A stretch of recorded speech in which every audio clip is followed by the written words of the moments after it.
Ika-6 na kabanata. Kaya bilang matatagal ng sumasampalataya, dapat na nating iwan ang mga panimulang aralin tungkol kay Kristo at magpatuloy sa mga malalalim na aralin.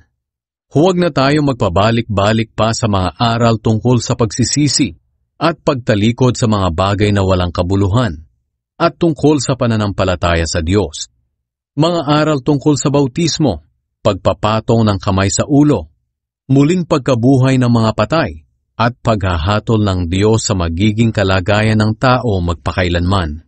Sa halip kung loloobin ng Diyos, magpatuloy tayo sa malalalim na aralin, upang hindi natin siya talikuran.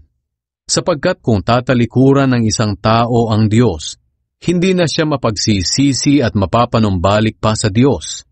Naliwanagan na ang pag-iisip niya. Nakatikim na ng mga biyaya mula sa langit. Tumanggap ng banal na espiritu. Nakatikim na ng kabutihan dulot ng salita ng Diyos. At nakadama na ng kapangyarihang ihahayag sa huling araw. Pagkatapos kung tumalikod pa rin siya sa Diyos, hindi na siya mapagsisisi at mapapanumbalik sa Diyos dahil para na rin niyang ipinako muli sa krus at dinala sa kahihiyan ang anak ng Diyos. Tulad tayo ng lupang pinagpapala ng Diyos, na matapos tumanggap ng masaganang ulan, ay tinutubuan ng mga halamang pakikinabangan ng magsasaka. Ngunit kung matitinik na mga halaman lang ang tumutubo roon, wala itong pakinabang. Nanganganib itong sumpain na lang ng Diyos, at sa bandang huli ay susunugin. Mga minamahal, kahit na ganito ang sinasabi namin, nakakatiyak kaming nasa mabuti kayong kalagayan tungkol sa kaligtasan ninyo. Makatarungan ng Diyos at hindi niya magagawang kalimutan ang inyong mabubuting gawa at ang pagmamahal na ipinakita ninyo sa Kanya at patuloy na ipinapakita sa pamamagitan ng pagtulong sa mga kapwa pinabanal ng Diyos. Nais naming patuloy na maging masigasig ang bawat isa sa inyo sa pag-asa niyo sa Diyos hanggang sa wakas, para makamtan ninyo ang inaasahan ninyo. Huwag kayong maging tamad.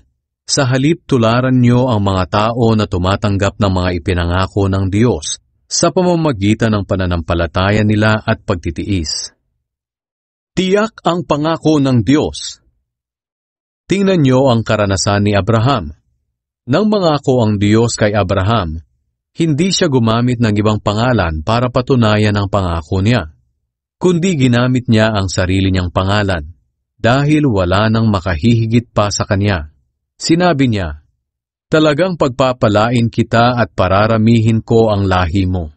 At pagkatapos ng matiyagang paghihintay, natanggap ni Abraham ang mga ipinangako sa kanya. Nanunumpa ang mga tao sa pangalan ng Diyos na mas nakahihigit sa kanila, para paniwalaan sila at wala ng pag-usapan pa. Ganito rin ang ginawa ng Diyos noon sa mga taong pinangakuan niya. Ipinakita niya sa kanila sa pamamagitan ng panunumpa na tutuparin niya ang pangako niya. At ang dalawang bagay na ito, ang pangako niya at panunumpa, ay hindi mababago, dahil hindi magagawang magsinungaling ng Diyos. Kaya tayong mga nagpakalinga sa Kanya ay may matibay na pag-asang pinanghahawakan na gagawin niya ang ipinangako niya sa atin. Ang pag-asang ito ay matibay tulad ng angkla at ito ay nagbibigay kapanatagan sa buhay natin dahil umaabot ito sa pinakabanal na lugar kung saan nauna nang pumasok si Jesus para sa atin. Siya ang punong pari natin magpakailanman, katulad ng pagkapari ni Melchizedek.